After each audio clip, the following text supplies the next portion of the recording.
Good morning, everybody, and welcome to Living Astrology with Janet Hickox.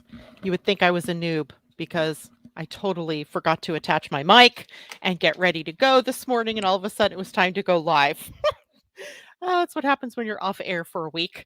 Everything goes away. But it's good to be back here on air this morning, a less emotional and more centered human being at the moment.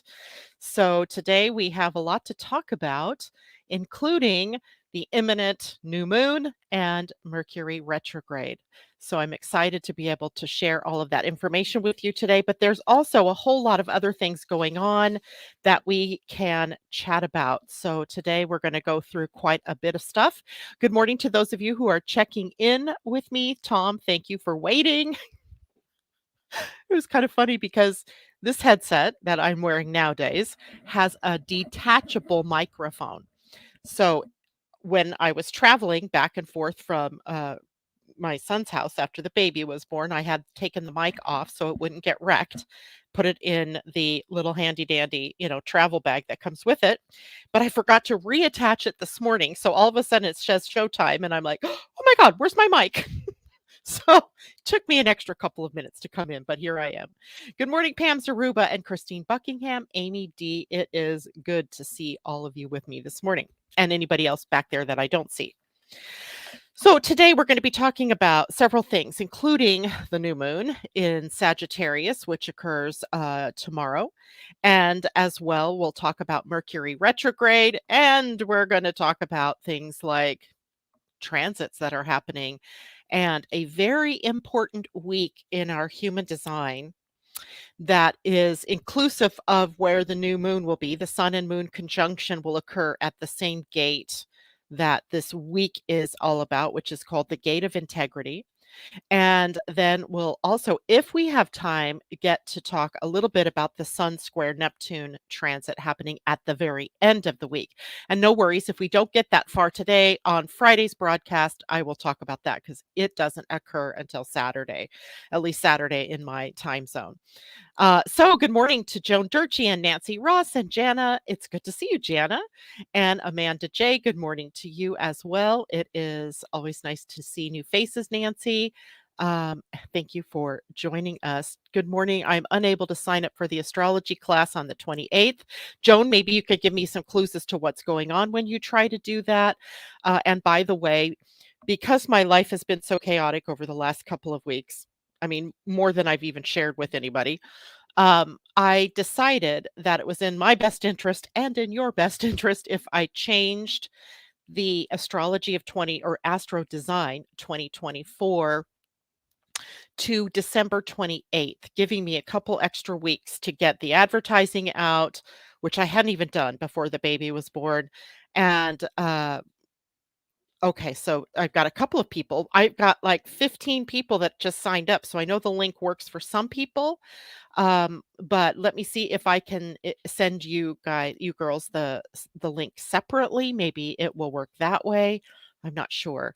The link takes you directly to the calendar that I use so that you can sign up for it, put in your birth information if you want the report that comes free with the class, and as well the ability to pay for it right there. So what happens when you click on the link? Does it say link is broken? Tell me a little bit more if you can. And our guest, good morning to you, Terry. Hello, honey. It's good to see you. And so it messes up at PayPal for me. Okay. Well, I will see for Pam and for Joan, I will see if I can send that to you separately and get you squared away. And if anybody else has that problem, let me know. Um, Tricky clicking on Calendly, Tom says. You do have to click next. You have to actually click on the time, 12 noon, but she's saying PayPal, so she did get that far. So Joan, when you get to the calendar, open up the calendar. Maybe I'll just take everybody to it and I'll show you how it works. So just 1 minute and I'll share my screen with you. And let me pull it up first.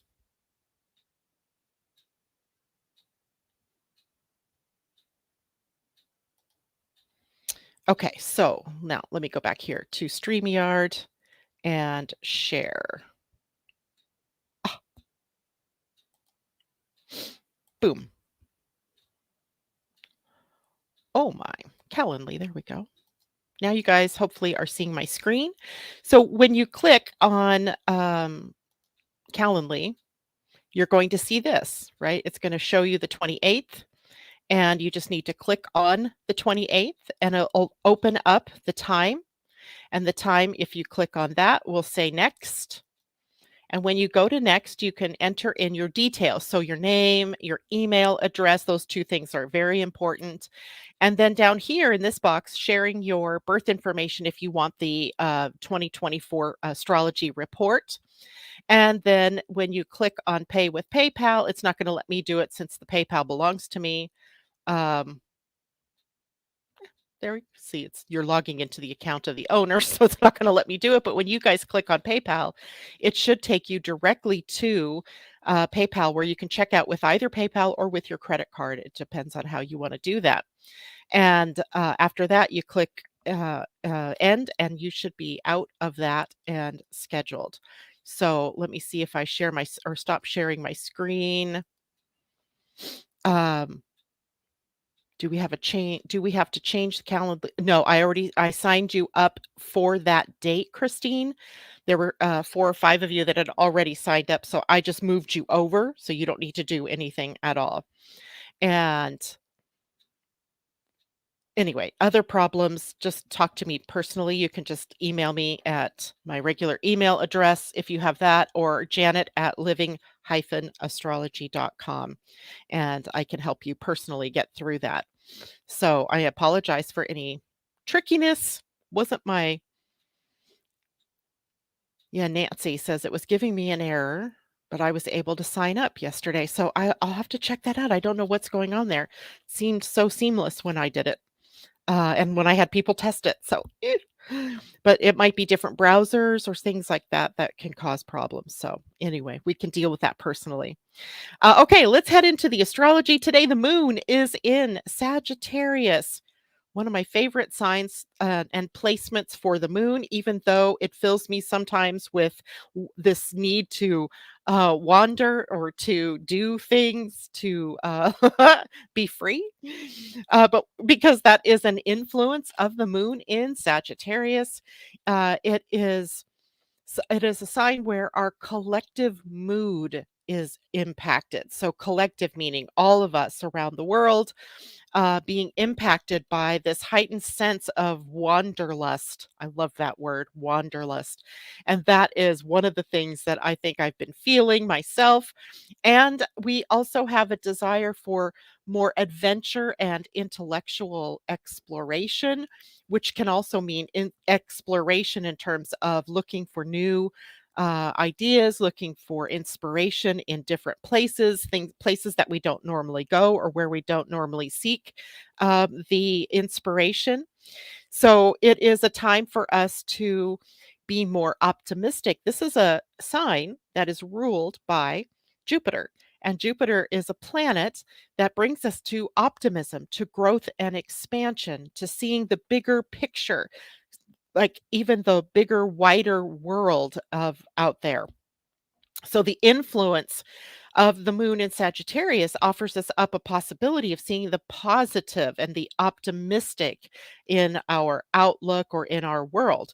And it encourages us then to embrace opportunities for growth, for personal development, and it can also, because it's Jupiter, that rules this sign, it can also offer us up or inspire within us a sense of generosity and a willingness to connect with people in a more frequent manner or connect with people from different backgrounds, and kind of fosters a spirit of inclusivity when the moon is moving through Sagittarius. But we also have to be mindful of some challenges. We always do, because nothing is just this, positive expression. We have this full wave form, if you will, of potential that this sign can express.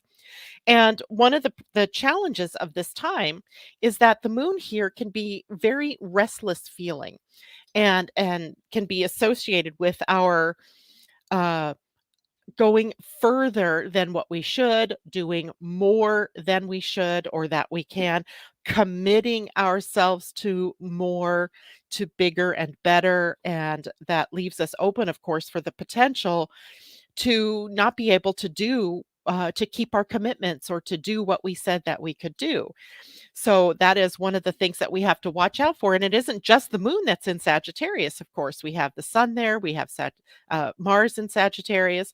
So there are other planets in the sign right now reminding us that we have to take a sort of measured and proportional path to everything that we do, which is why that was one of the things that was on my mind when I changed the date, is that how can I possibly get everything done and ready by the 14th? There's just no way. There is just no way with the weight of the things that have been going on in my life the last few weeks. So, thus the change.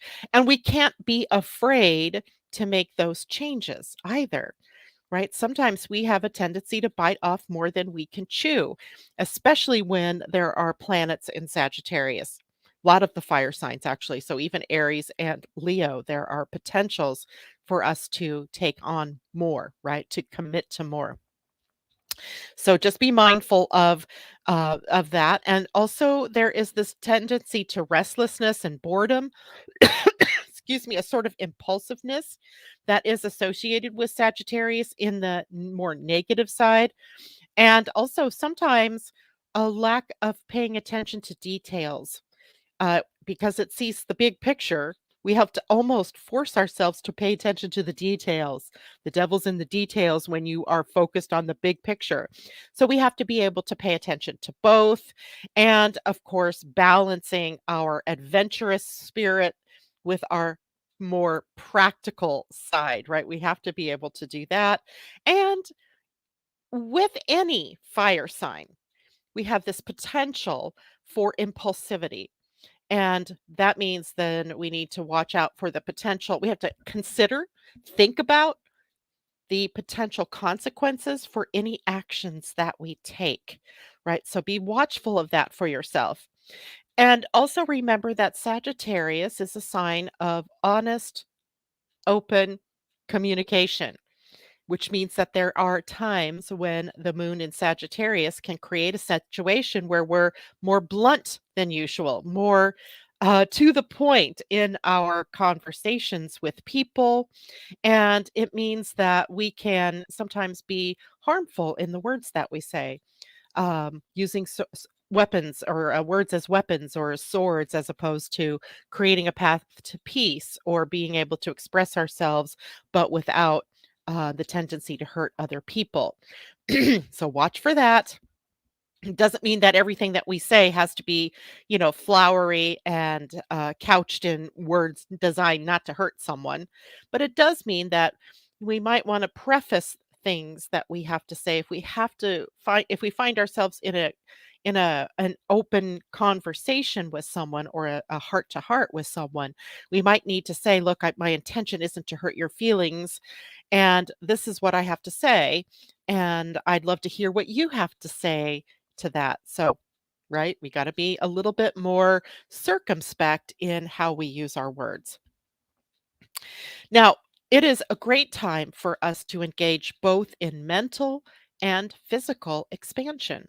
Anything that is going to make your mind, you know, engage in a wider opportunity of knowledge, and anything that happens in the physical body that we can do that helps us with the physical expansion, like traveling or learning a new skill or engaging in other activities that are designed to broaden your perspective. So, overall, the moon in Sagittarius is about embracing opportunities for growth, maintaining an open mind, and finding that balance between freedom and responsibility, right? So, that sets our stage then for the upcoming new moon. But before we get to the new moon, we have an interesting transit happening right now, today, and that is Mercury in Capricorn. And here's where we get help with the practical, right? We have a preponderance of planets sitting in Sagittarius, the freedom, the adventure, the exploring, the optimism, the growing, the expansiveness of it all. And we have Mercury in Capricorn, ready to retrograde, but not yet retrograde, keeping the practical aspects of our mind alive. But today we have Mercury in Capricorn in a sextile to Venus in Scorpio. So Venus last week moved into Scorpio, you might remember. So now these two planets come together in a relationship that's a rather positive one. They work well together in a sextile. And this transit then favors communication and cooperation, especially in matters that are around love or money or creativity. And this is one where it brings that Mercury in Capricorn brings this practical and realistic approach to expressing our thoughts and our ideas, while Venus in Scorpio adds the depth and the intensity to our feelings and our desires. And even though there's depth and intensity from Venus and Scorpio, with these two planets in a positive relationship, we don't get the negative possessiveness or the jealousy or the vengefulness of Venus's potential in Scorpio. Now, we may find ourselves more attracted to people that are sharing our goals and our dreams and our values. Like they might just like pop into our world because we just happen to be open-minded enough with the moon and Sagittarius to find that there are people out there that we are in resonance with. And there might be also a potential for people that you come in contact with to be very helpful in getting you to your goals and your dreams and your ambitions. And that may come about because of a conversation that you share that just happens to open up the possibility of what it is that you are doing or working with. It is a good time for us if you have agreements or contracts or things like that before Mercury goes retrograde. It's a good time to negotiate, to compromise, and to collaborate on projects that benefit both people, both parties, or all parties that are involved. But we can also use this transit to express our appreciation and our affection for the people in our lives, for someone you care about deeply, and also to use this energy to go deeper into the merging, even of your merging of the minds, merging of the hearts. And deepening the bonds that you have with the people that you love. Now, that's a short time transit. Tomorrow, Mercury is turning retrograde, at least in my time zone. For those of you further east in Europe, it'll be on the 13th because it happens late in the day. And that may change up some of the expression of Mercury in this sextile to Venus because the transit will still be activated. But what you might find yourself doing is getting drawn into issues from the past, right? Where there's been not love. There can be the possibility of bringing more love. Where there has been anger or upset, there may be the possibility of bringing peace because Mercury in retrograde is going to start to take us backwards into the places we've already been, right? So be prepared for that. Okay, questions. Let's see how everybody's doing here. Uh, do I have the link for the 28th? I do, because I actually can do this right now. I can put that link here. There you go, Jana. It's in the chat, and maybe I'll just show that up on the screen for a moment. See, Jana, are you on Facebook? So let's put the Facebook one up. There you go. And just click on that, and it will take you to the place. And Pauline, good morning to you. Asa, good morning to you. Mercury, or does that mean Mars? Mars in Sag at times too, not always in Capricorn retro. I think what you mean, Pauline, is that yes, Mercury is going to be retrograding in Capricorn, but over the course of the next week or two, he will move backwards into Sagittarius. So he goes backward to 22 degrees of Sag. So that retrograde takes up not only the very short time that he's been in Capricorn, so any issues around Capricorn, but also takes us back into Sagittarius energy. So we are working with both the practical application of Mercury things in Capricorn, and then the growing and the expanding nature of Mercury in Sagittarius. We'll be working with both. And you know what? Let's just go ahead and talk a little bit more about that that particular retrograde, because it's, all year long we had we were having Mercury retrograde in Earth signs. So he would spend the whole time in Earth. And then we have years where he then transits from, one element to the other. And then he'll fully transition into another element and spend the time in that element and back and forth. So this year, this coming year, he'll be going back and forth between different elements. And that started with we'll start with this retrograde.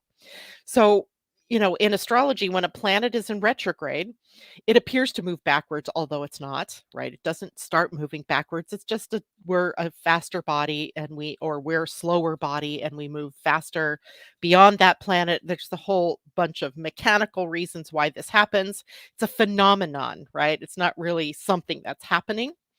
And when we have a retrograde planet, the area of rulership for that planet tends to move kind of in a wacky direction. It wanders a bit. It moves inward as opposed to being able to outwardly express. And it can affect us with Mercury in retrograde in our communication, in our technology, in our ability to make decisions. And it is one of the things that we watch out for. It doesn't mean that the whole world stops and we don't do anything. It just means that we're very much more watchful and careful of what we do when a planet is retrograde. But we are so very familiar with Mercury retrograde because between 3 and 4 times a year, that little planet of communication turns retrograde. So, Mercury, associated with communication and travel and technology and all of that, has been for the last several years in retrograde during Christmas. And we see all kinds of different snarls and uh, accidents and weather phenomenon that, takes its toll on traffic. And perhaps it's about, the number of people out there on the roads or the number of people in an airport or a train station that are traveling that creates the chaos. But when it's in retrograde, we got to be more watchful. Be prepared in case your luggage goes to Kansas and you were going to California, right? So here's some general themes that we can associate with Mercury going retrograde in Capricorn. And then next week, we'll talk more about Mercury's retrograde in Sagittarius because he won't be back there for a while.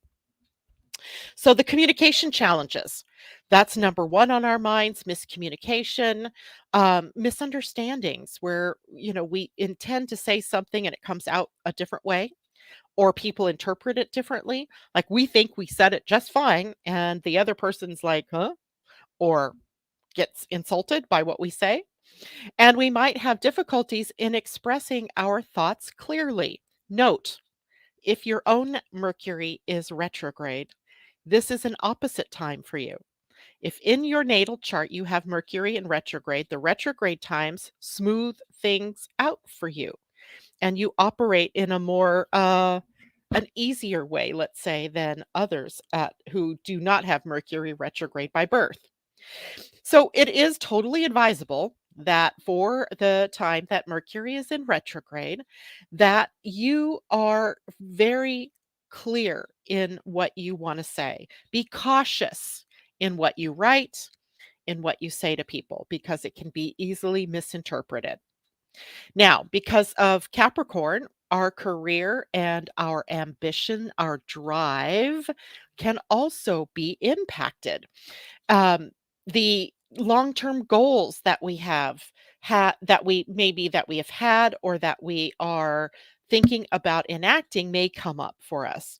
And it could be a time to revisit, reevaluate, reimagine. There's a lot of words, reassess our professional goals, our dreams, our ambitions. In fact, this is actually quite a lovely time for all of us, I think, to especially because this is happening at the cusp of a new year. It's a great time for all of us to get some clarity around what it is that we really want. Don't take action yet. You don't have to take action. And it's not advisable to take action in a new way right now, anyways. But because Capricorn is such a good sign for setting goals, for kind of creating a path to what your goal is, that maybe it gives us this extended period of time, well into January, actually, if you count the retro shade time of this transit, to really get clarity on our goals. Especially because with Mercury transiting backwards into Sagittarius, we'll also have this new kind of way of thinking about what it is we allow for ourselves, right? Being more optimistic, maybe, about who we are or what we could do, right? I think it's just a great time for us to do that reevaluation work on our career and what our ambitions or goals or dreams are. So, decision making has to be delayed during this period of time unless there's something you absolutely have already been working on. But decisions, especially related to responsibilities or to career directions, might be delayed or might require further reevaluation before you can actually make the decision. So, what do we have to call in? What's the antidote here? It is patience. Being patient and thorough in our decision making process, making sure you've looked at all of the sides of something before you say yes or before you jump in feet first. Technology hiccups, right? It's already started, right? I couldn't find my mic this morning. I had a power outage last week trying to get off, not a power outage, an internet outage, trying to do something else. Expect it. Expect the unexpected when it comes to your technology. So, the best thing that we can do is make sure we have our systems backed up, make sure that if we're about to send an email, that we are very clear in what we say before we hit send. All of those things that that prevail, the no nonsenseness, right? Being practical about everything that we do. A practical person rereads the email before they hit send, right? Making sure that you've said what you really meant to say. So back up your data and be prepared for delays, potential disruptions. Right? We can't count on the weather these days, it seems like. So be aware. And Capricorn is associated with our long term goals. Saturn is the ruler here. So we are linking Mercury communication and focus ability to Saturn's perseverance and tenacity and determination. So it's a time to reevaluate your goals. What did you want to do? Is it practical anymore? Is it aligned with what you love? Is it aligned with your passion? If it isn't, boom, it goes out the window. It's not, or put it on the back burner until some other time. So it's important that you make adjustments to your plans, that you be willing to, don't get caught up in this rigidness that is always a possibility when we deal with Saturn driven signs.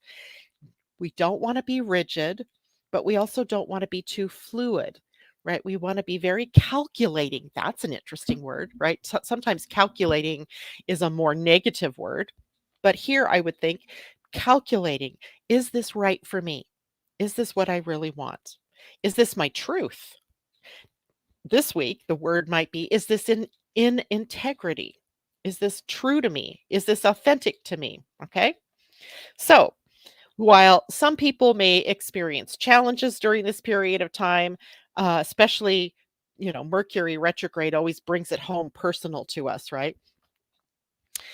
It can also be a time for us to really take a moment, take a beat, if you will, on what it is that we truly desire, and then to um, listen to that inner voice, to be patient in all things, including the things that you want to say, right? Watch your words, and take actions that are only available that you are flowing toward in a positive way, let's say, or in a way that you've already begun, right? You don't want to start a whole new something. In fact, this whole time period, this end of this year, is really kind of softer in general about taking action. While we have Mars that's driving through Sagittarius right now, wanting us to, take a lot of action. The action that we need to take is much more focused on what is truly authentic for each one of us. Okay. So if it's not authentic, yeah, don't take action, right? If it is authentic, then you can take action. All right. So, okay, good, Pam. So the link worked for Pam. I love it. Tina, good morning to you from Marysville. Terry Lee Strauss, good to see you this morning. She says, "Yep, no foot in mouth. Stop. Think, observe before I open my mouth." Um, that's a good one, right? And Joan was able to do it. Okay, great. Maybe there was just something weird in the link in the newsletter. So there we go. That is our Mercury in retrograde. Now let's take a look at the new moon in Sagittarius, shall we? Now, actually, the new moon comes first, and then the Mercury retrograde happens after that, within about 8 hours or so of the new moon. So, our new moon gives us access to new beginnings, right? But we have to be very careful in those new beginnings because Mercury turning retrograde. So you might have this great idea about starting a new business. I'm just going to use that as an example. A new business that you really want to take action on. You want to start it, but you also know that Mercury's moving retrograde. So what's apparent for you at this point in time? Planning, dreaming, evaluating what you really want to do, and maybe writing out the plan or an outline of the action steps that you want to take. But we don't leap in to that, even though we have this fabulous new moon.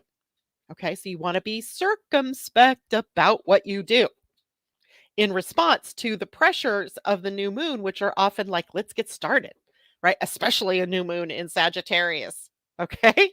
So being careful, being more calculating in how it is that you're going to move forward with whatever it is that you have as a new moon intention. I hope that makes sense to everybody. I don't want you to shut it down. I don't want you to say, yeah, yeah, great idea. Let's wait till January 1st when Mercury's not retrograde anymore, because that's not fair, right? If you're being inspired, you want to take action. You just don't want to take the overt actions. You want to do the things that you could do behind the scenes, right? The support stuff, right? The getting supportive stuff. So there you go. So the new moon in Sagittarius, as we talked about when Tam and I were together, is a highly energized new moon. We have the square to Neptune during this period of time. We have a quintile to Saturn. Quintiles are more positive. We have a trine to Chiron. We have a conjunction a little far away, but we have a conjunction to Mars. But the biggest, closest aspect in this new moon is a quincunx or inconjunct to the new from the new moon to Uranus, the planet of surprises and the unexpectedness that happens in our lives, right? So it's a challenging new moon, but there's also these other like dynamic aspects going on within the new moon that are quieter because they're maybe the orbs, the degree of separation between them and the new moon is a little further away, so it's not as in your face. Mars is at 13 degrees of Sagittarius, the new moon at 20 degrees, so there's a 7 degree space between them. So Mars, if it was a whole lot closer, could be very hard on us in terms of taking action. It would be very much a time of maybe confrontation and conflict, of impulsivity. And because he's a little further away, it's an easier thing for us to deal with, right? Just our opening our minds to, okay, wait a minute. Mercury's in retrograde. This is the end of the year. Maybe I should take steps in a more deliberate manner or in a slower fashion, so that Mars there gives us that juice, the dynamism, but not the I've got to go and do it all right now kind of thing. The quintile to Saturn is interesting because a quintile, by the way, so if you take the 360 degrees around the wheel, the zodiac wheel, and you divide it by 5, you get 72 degrees. And those 72 degrees mark a quintile. Okay, so a quintile, dividing the chart by 5. And a quintile technically shows us where there is a particular skill, a talent that kind of just lies there waiting for us to express. So, with the new moon, the quintile to Saturn may mean that we have hidden resources like patience, like deliberateness, that we can call to the forefront so that we can sort of, keep our actions to a more planned execution as opposed to just jumping in, leaping at everything, tossing out the old, bringing in the new. We want to be more deliberate. So there's this hidden quintile to Saturn that can absolutely help us with that. Then there's the square to Neptune. Again, Neptune is sitting at 24 degrees, the sun and moon at 20, so closer together. But I feel like this one really is operating in a way to show us where we have been out of integrity with ourselves as a divine being. So it might be very easy for us to see where we have been selling ourselves short, where we have not embraced the wholeness of who we are, where we can bring in more unconditional love, where we can bring in more higher spiritual authority. But it can also expose to us where it is we've had blinders on, right? Where have we not seen clearly? Where have we been hiding from ourselves, or where have other things been hidden from us? What are our delusions, our disillusionments, those type of things? They can all be a part of this new moon experience. There's also a trine to Chiron. Now, trines typically are an ease and flow, right? They work really well together. So, Chiron in Aries works really well with the sun moon in Sagittarius, both fire. But there might be a little bit of a wound around your ability in the past or even in the now to express your passion, to live from that passion, to do the work that you love, to be the person that you would love to be. So the trine here may be helping a little bit for us to be aligned with our passions, right? Now, the younger you are, the more pain there may be around this. Let's say if you're younger than 50 and you have not yet had your Chiron return, not your first one, but your Chiron return, um, it may be more difficult for you because there's a lot of pain or wounds in the way around your identity or about who you really are or about what you could really do.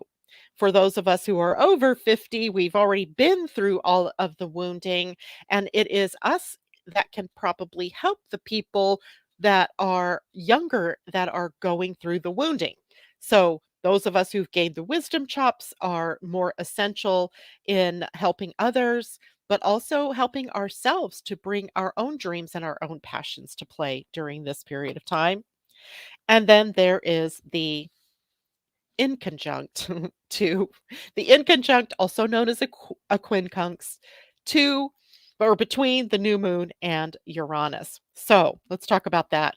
Now, that represents a clash between the exploration, adventure, let's start new stuff in Sagittarius, the new moon placement, and the demand for stability that can create restlessness and impatience from Uranus in Taurus.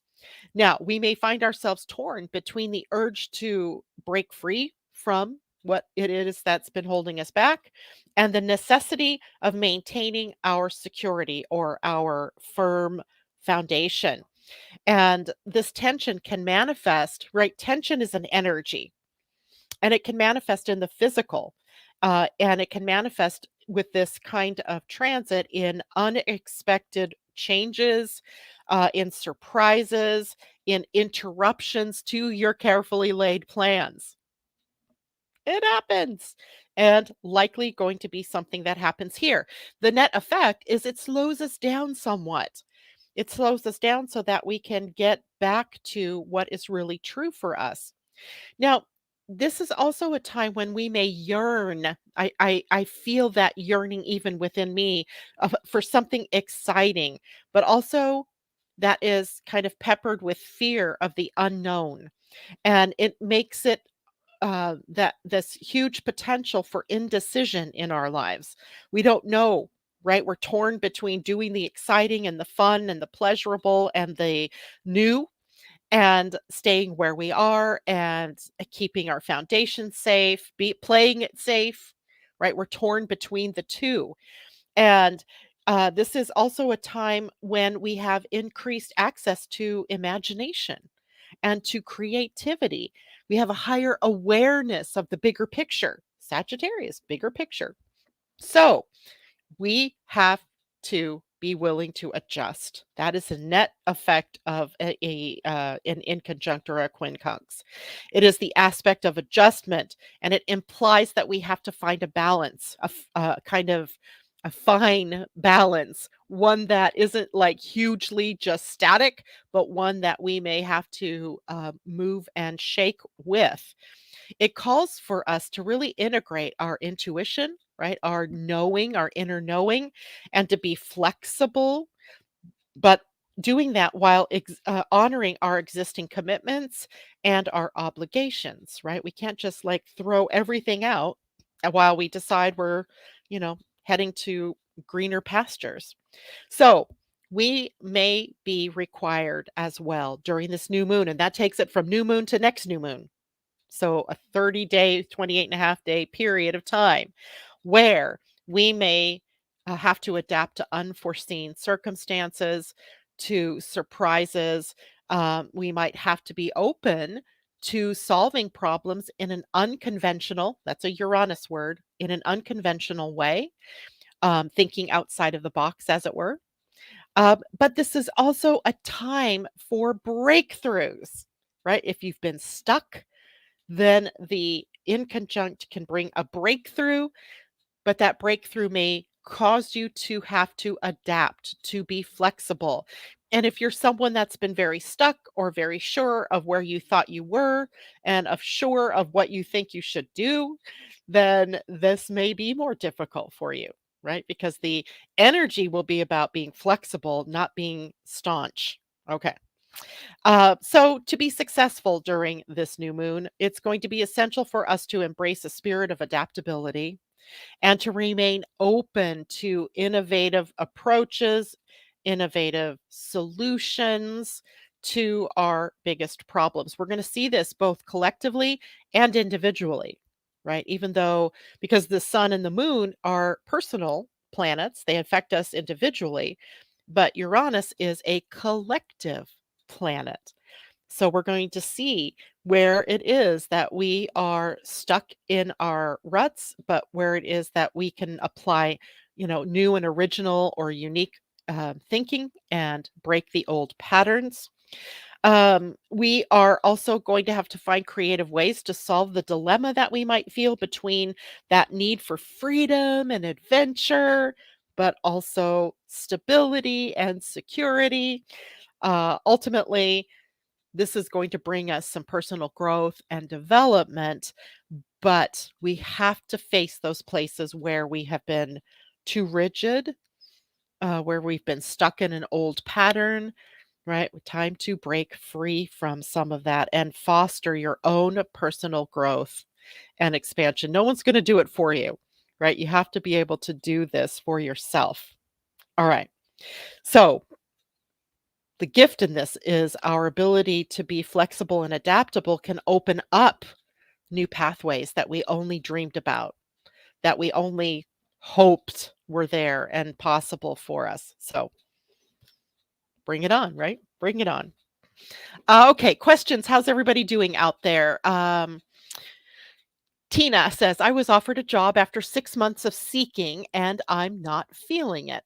Really resonating with this. Do I love it? Does it align with my goals? Indeed, right? So the fear might be, Tina, that I've been 6 months looking for work and oh my gosh, my, unemployment's going to run out or my savings is getting depleted.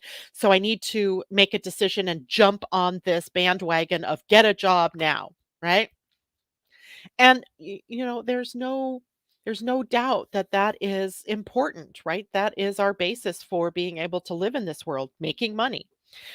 But if you just settle for something that isn't right for you during this period of time, you end up only partially committed to that new work or to that new job or to those people that are depending on you to do whatever it is that you were meant to do. So you have to really be patient. You have to really feel that you have to have enough self-love. That is bottom line, enough self-love to say to yourself, this is not what I want. And yea, though I need a job, I am not willing to settle for this. I want to wait and see what else is out there that is more aligned with my heart. And because it's a new moon, set a powerful intention that the right job with the right circumstances that makes you feel good, that really encapsulates your talents and your gifts and what you love to do will come your way. Okay. Hi, Jacqueline. Love and blessings to you as well. Marie Hoffman, good morning. I had a reading from you, and you said my new career would start to take off in December, and I just passed my real estate exam. Thank you. Thank you for sharing that. Congratulations to you, Marie, and go for it, right? Go for it. All of that began before the Mercury was in retrograde. Now just expect maybe some little hiccups along the way. We can't help that. Natasha, I just saw two white geese flying northeast. What a gifted message for today. Yes, I've noticed a lot of the geese, white. We have what are they called? Snow geese, Natasha, and trumpeter swans here lately. They come here to roost in the winter, so they're just spectacular when you see them. Okay, good, good, good, good. Now there's more to the new moon than just it being in Sagittarius, in conjunct to Uranus, and blah, blah, blah. There's also the factors about human design and where is this energy from human design. So what I love about human design is it gives us the meat to really bite into and to really, grasp onto a concept or an idea using the words around the gate that the sun and the moon will be in. And the sun and the moon will be in the gate 26. Now, the 26 sits on the will center or heart center, the little triangle that is between the identity center and the emotional center. And if you have it defined, it's colored in. If you have it open, it's white. And that center is a motor. And that means it has energy associated with it that pulses on and pulses off. It's an energy where we can really get into pushing. And of course, that's not what we want to do. We want to just go with this flow. And what the flow is that is established in the gate 26 is the flow of integrity. And it's associated with integrity as it emphasizes the importance of our being true to ourselves, keeping our word, doing what's correct for us. And this gate also holds the potential for leadership, right? And not necessarily leadership that, is what we think of as I'm the boss and you're all my, employees or something like that, but true leadership, right? Maybe the leadership that is by role model or by example. So it's a really interesting gate, and it represents a time when all of us may feel a deep sense or a deep need to be responsible to maintain our integrity, to being true to ourselves. Like Tina, maybe in another year at another time, you would have said, okay, there's this job. I'm not happy with it, but I'll take it. Right.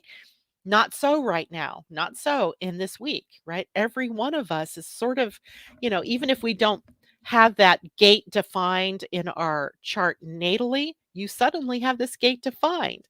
And that means that we're all more focused on what is right for us, what is our ethics.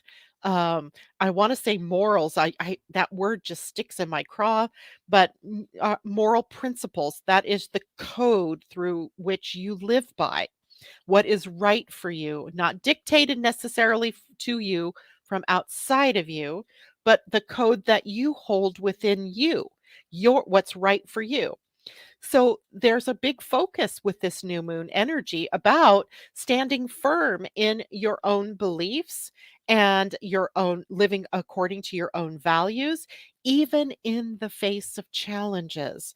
The challenges often come from outside of us that trigger some kind of challenge inside of us that then has us questioning our integrity or has us questioning, should I do that even though it violates my integrity?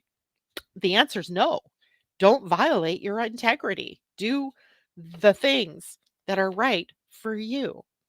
And that's not um, selfish. That is not, I mean, certainly someone could take it to the nth degree and make it all about them, and it could become narcissistic and all of that. But for most of us, what it's going to be is that when I'm aligned and doing things that are right for me, then everybody around me is also in that energy of doing what's right for them. It's something that we have to come to, each one of us. And people may be drawn, all of us may be more drawn to being and acting more honestly and to being wanting to be at least more authentic in every aspect of our lives. And I would encourage you to do that.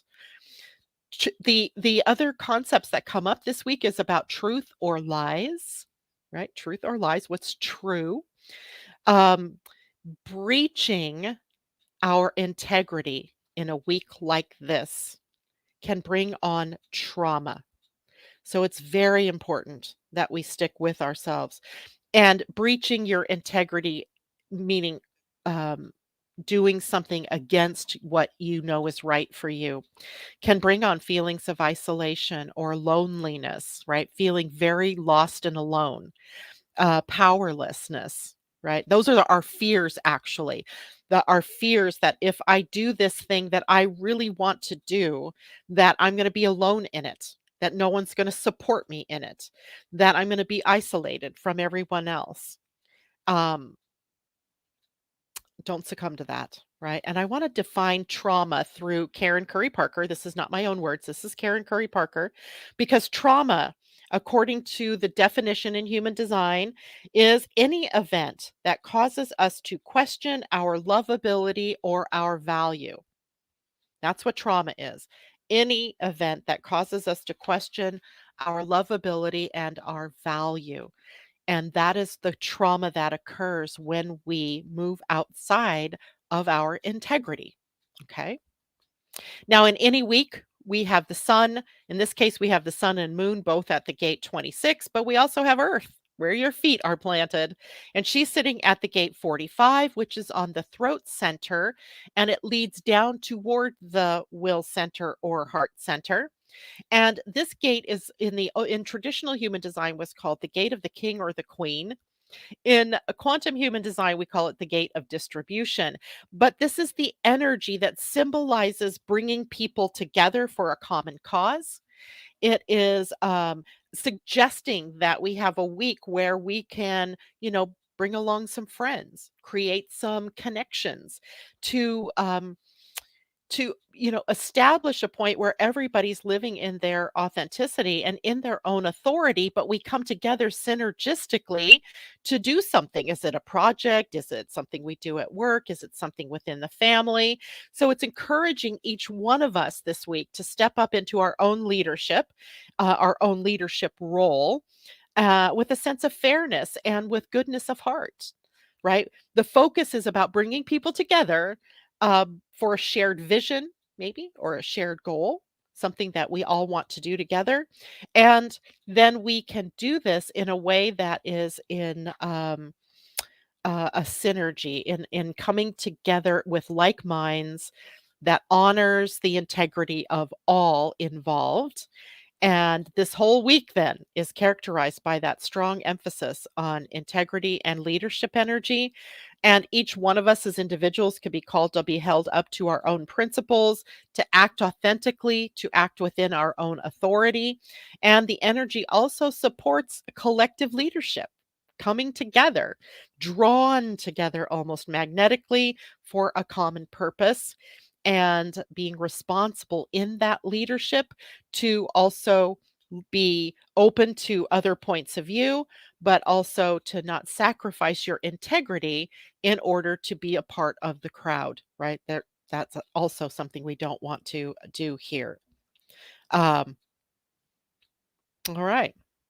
I just had another word that kind of came in during this, and I feel like this week is about uniting, right? Bringing people together, whether it's a reuniting because we have Mercury retrograde later in the week, or is it a just uniting people in some way, bringing people together?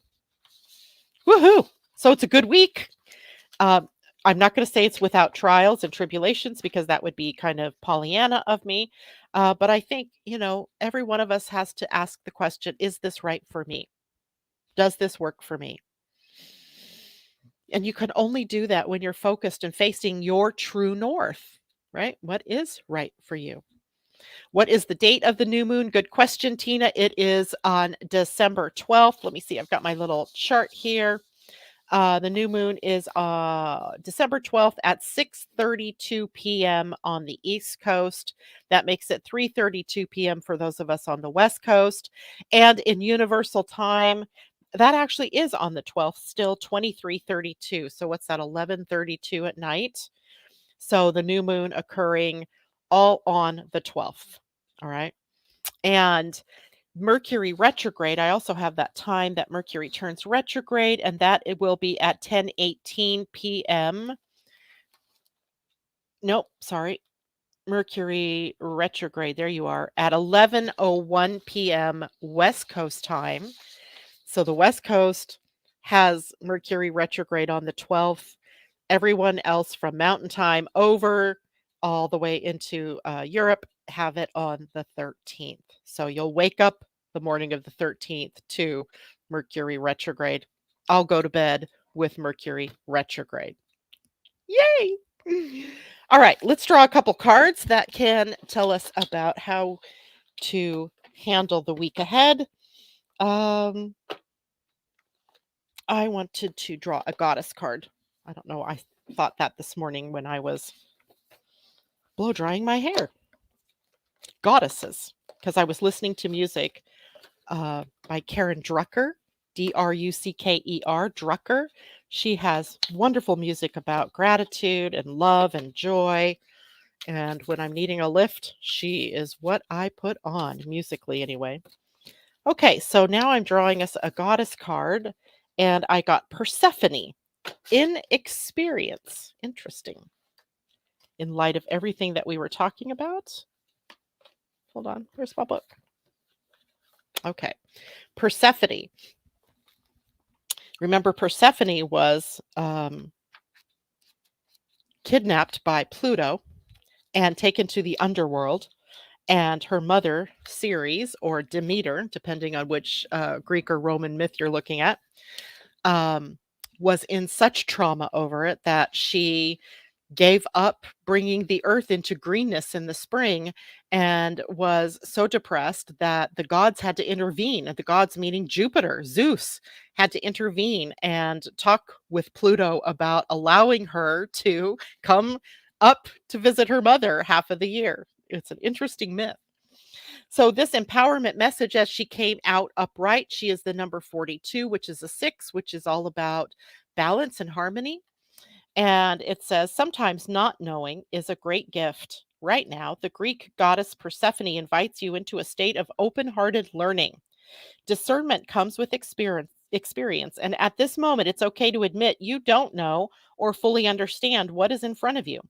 But be curious and teachable. The goddess Persephone will be with you to ensure you will not fall prey to unconscious commitments and dangerous alliances, just as her own naivety caused her to strike a terrible deal with the god of the underworld.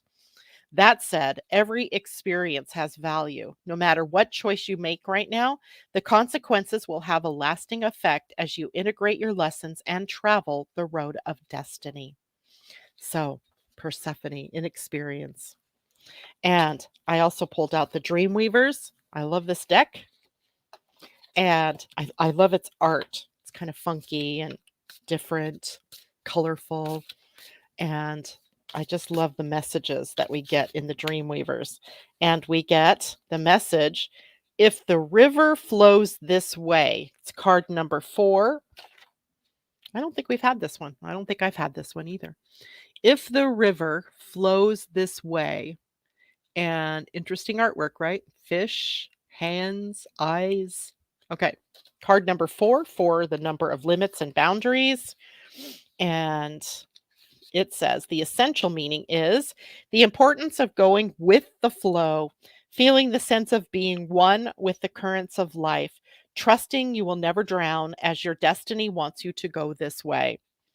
The flow state is a way of surrendering and trusting the benevolent forces of life. It's surprising that we don't spend more time here, as it's amazing. It's an amazing creative place to be, magical and peaceful, yet brimming with potential. Flow is a state that's readily accessible through any activity that captures your effortless focus, such as meditation, dancing, painting, or even taking a shower. Right now, you're being invited and guided to go with the flow, to allow the currents of life to move you forward. You don't need to struggle to plan or strategize to resist or push. This is not about effort. This magical river knows where it's going and where you fit into its plan. Allowing and surrendering is what's called for now. No matter if the water becomes choppy or feels like it's carrying you away, you will not drown. This is one of the most creative and life enhancing times for you, and all you must do is allow. I like that. When your inspired ideas come to the surface, follow along. Whatever is calling for your attention, immerse yourself in it and see where it takes you. If the river flows this way, go with the current for only the highest good. Just keep doing what you've been doing, weaving your dreams and desires in a graceful rhythm, and all will be well. Mm, There you have it. If the river flows this way, go with the flow, seems to be saying. All right. Uh, Thank you, Tom, for that reminder. I've been seeing 444 too, Tina. Oh my gosh. That's crazy. I thought it was about building a foundation, firming up the borders, if you will, the boundaries, if you will, especially for me in my life right now. So thank you all so much for joining me. It was great to be with you. I will be on air again on Friday. Don't forget, follow this link for being able to sign up for the astrology astro design actually of 2024, because I'm also going to follow through with the human design aspects of everything that's happening in 2024. That's it for me. Take care, everyone. Bye for now.